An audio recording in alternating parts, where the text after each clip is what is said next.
garam, komoditas garam, termasuk bahan kebutuhan pokok masyarakat Indonesia.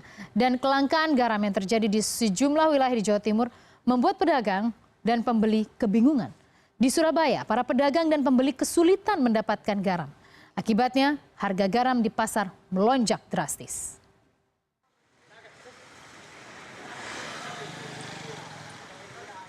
Kelangkaan garam terjadi di beberapa wilayah di Jawa Timur, termasuk kota Surabaya.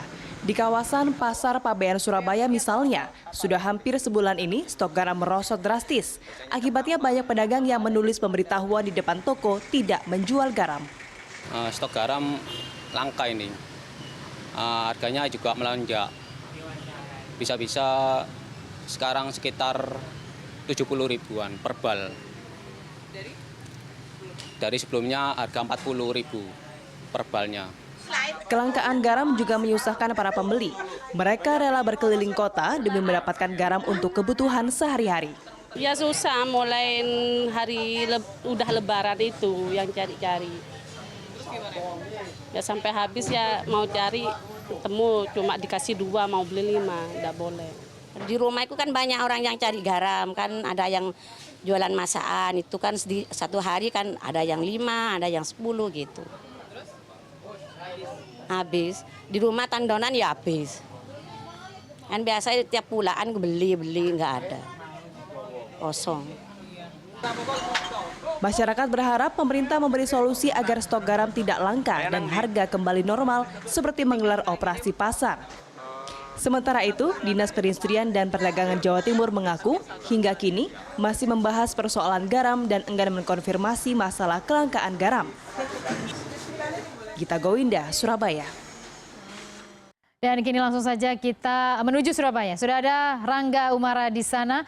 Halo Rangga, selamat sore. Jawa Timur merupakan salah satu sentra produksi garam terbesar di Indonesia. Salah satunya titiknya adalah di Sampang. Kita tahu bahwa faktor cuaca mungkin menjadi salah satu penyebab. Tapi apakah ada penyebab lain mengapa garam gitu bisa sampai langka di Surabaya gitu loh? Gimana Rangga? Ya, selamat sore Hera. Hera, saya tidak ragu untuk menyebut bahwa kelangkaan garam yang terjadi pada sekitar beberapa hari terakhir ini sudah dalam kategori kritis, begitu, karena bisa menjumpai di beberapa pasar-pasar besar, kemudian sentra-sentra menjual garam grosir begitu, dan kemudian ini dibeli oleh para pedagang ini memang sudah kehabisan stok. Jika tadi pada laporan sebelumnya ada yang mengatakan bahwa harga garam naik dari 40 hingga 70 ribu rupiah per bal, ini semacam kotak besar begitu yang digunakan untuk garam. Nah, pada saat ini sendiri meskipun harganya sudah naik tetapi memang komunitasnya sudah sangat langka, hampir tidak bisa ditemukan. Nah, bagaimana ini bisa terjadi? Tampaknya kita masih sampai saat ini masih menunggu konfirmasi ataupun pernyataan dari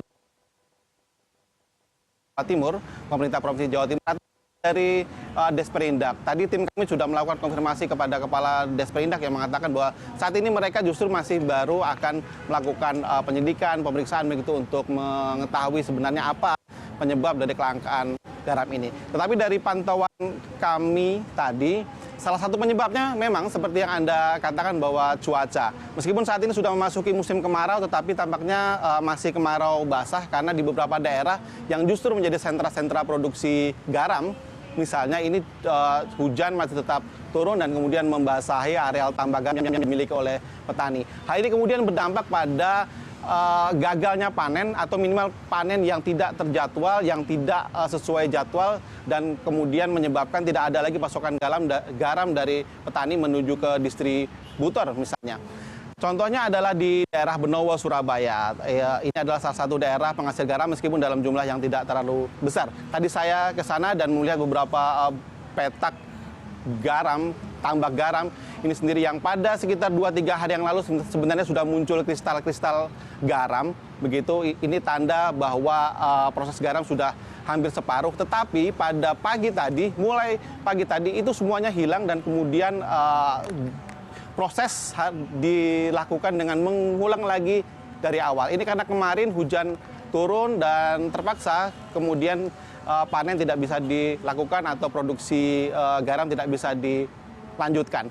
tidak hanya di Surabaya saja, hal serupa juga terjadi katakanlah di Sumeneb begitu. Pada sekitar awal Juni yang lalu hal yang sama juga terjadi, bahkan produksi garam sudah hampir mencapai 100%, begitu budidaya yang sudah terjadi sudah hampir 100%, tetapi kemudian pada malam harinya terjadi hujan dan akhirnya panen tidak bisa dilakukan. Nah, petani tentu saja dalam kondisi merugi saat ini. Nah, bagaimana hal itu dilakukan? Tentu para petani biasanya akan menjual garam dalam jangka waktu tertentu. Misalnya dalam jangka waktu 1 minggu di mana garam masih muda, belum tua, dengan kualitas jelek terpaksa harus dijual agar bisa mereka menutup kerugian. Hera. Ya, Rangga, saya cuma penasaran ya. Sudahlah tahu ini merupakan sentra produksi garam, tapi tampaknya kami mengalami kendala teknis. Ya, padahal saya baru penasaran tadi ya, karena sudah tahu sentra produksi garam, kenapa nggak belajar teknologi seperti apa? Masih bisa, oke. Rangga masih bersama saya. Rangga, saya kembali mengulang pertanyaan saya. Apakah pemerintah daerah atau adalah sekelompok peneliti mungkin yang coba mengembangkan inovasi sehingga ada teknologi, kita tidak melulu bergantung dengan cuaca begitu. Apakah Anda mendapatkan informasi mengenai hal tersebut?